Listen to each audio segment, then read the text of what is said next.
Hey, welcome 2018. This is great. It's pretty exciting. This is my first video blog. My name is Sandy Barrett. I am on Instagram as So What's Fabulous, and I have a website for Barrett's Custom Design. I want to just start out my video blog journey with the hashtag 2018 Make 9. This hashtag was started by Lucky Lucille in 2016, and it's basically a way to put up 9 projects that you want to work on in 2019. There's no pressure, there's no deadline. Well, there is deadline, it has to be by 2018, but you know what, if you don't get them all done, so what? No one gets hurt. It's sort of a way to kind of give yourself a little push, but not a big kick in the butt. So I wanted to give you my hashtag 2018 Make 9 and hopefully inspire you to make some of your own. Now, what I did was I selected items that had been on my sewing list for a really long time, or items that I hadn't done before or a little bit out of my comfort zone. And the first item on my list is a man's shirt.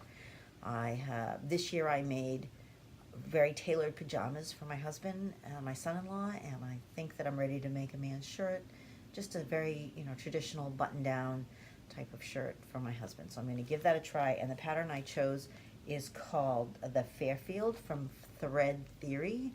It's a very classic looking shirt, and I'm looking forward to giving that a try.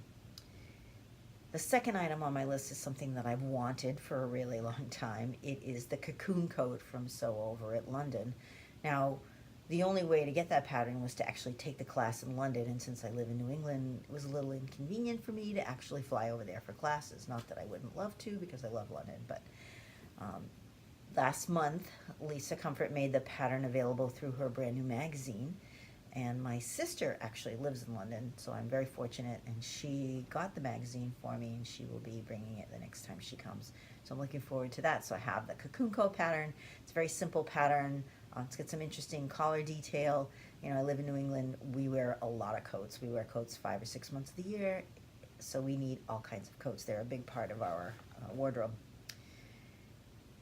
The other thing that I wanted to try was a blouse for myself, and I bought this pattern a few years ago. It's from Cynthia Guffey, and she is a master tailor. This is her pattern. It's T2051. It's a very interesting cut pattern. She is known for her couture tailoring techniques. She does impeccable work, lots of handwork that's fine and extremely well done. So I'm looking forward to the shirt. I've seen this shirt done up. It's stunning. It's different. It's kind of cool. So I've had that in my stash for a while. So I definitely want to get that done this year. So that's the first 3. The number 4 is a christening gown for my new baby granddaughter. She was born 2 weeks ago. Her name is Skylar Stella, and she's the first granddaughter in our family, so we're pretty excited about that. And I want to make a baptism gown, so when we have more grandchildren, hopefully in the future, it will be able to pass it down. So I'm going to cut up my wedding dress, which is from 1985, so no one will ever wear it again. It's got the big puffy sleeves, and it's silk satin with lots of lace, and so I think that I will be able to find enough fabric there to make a beautiful little christening ensemble. And the pattern that I picked for that was a Butterick pattern 6045. And I'm looking forward to getting that done, and I know at least one item on this list will get checked off, because that has to be done for late spring, early summer, which is when the christening is tentatively planned for. So I know I will get at least one item completed. The next item on my list is something that I've kind of been avoiding, but I really think it's time to do, and that's a leather jacket. I've been playing with leather for a while, little bits and bobs here and there. I went to the local secondhand store, and I bought an old leather jacket and an old leather skirt, and I've been cutting them up and adding pieces as trim and feature pieces in garments.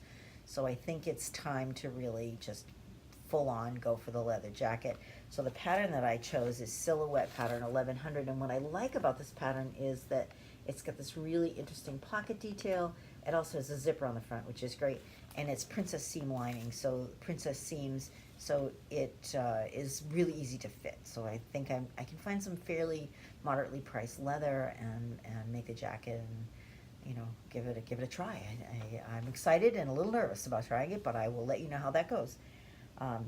Number 6 on my list is a pattern from Deer & Doe, and it's called Belladonna. It's a dress, It's not something that I would typically wear. I do wear a lot of dresses, but this one is a little different in that it has multiple pieces and a very interesting detail on the back. So it's a little out of my comfort zone style-wise, but there's a lot of opportunity for fitting there.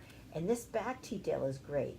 One of the things, I did make this dress up for Threads magazine. I do samples for their pattern review, and I made it up, and it's a cute little dress.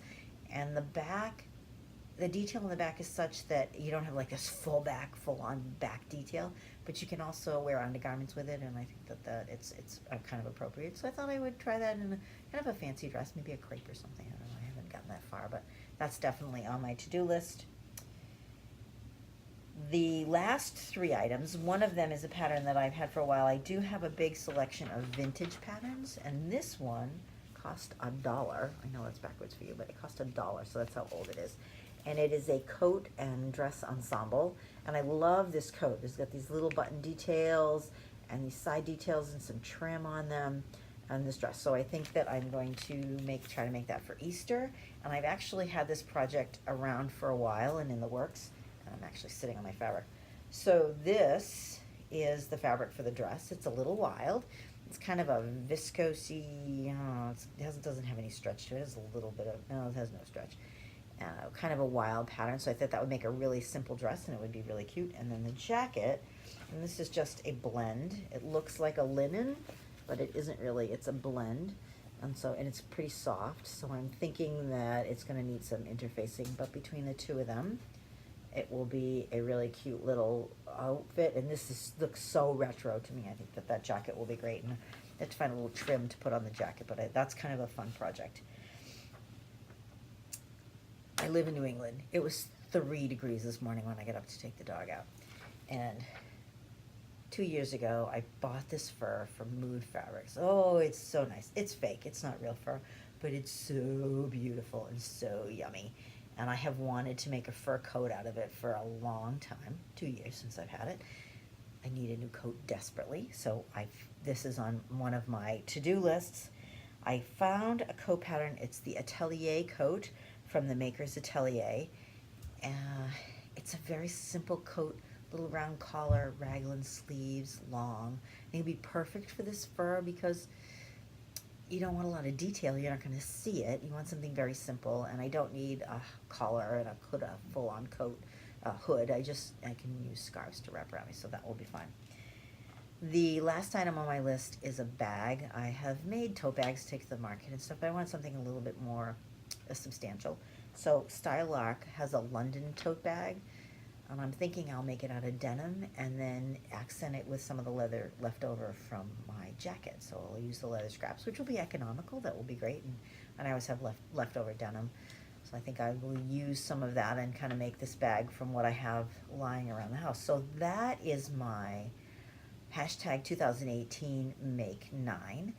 And I'm kind of looking forward to reporting further along the lines with that. And you can follow me on So What's Fabulous on Instagram, or barrettscustomdesign.com. I have a blog there on my website, and also some photo gallery.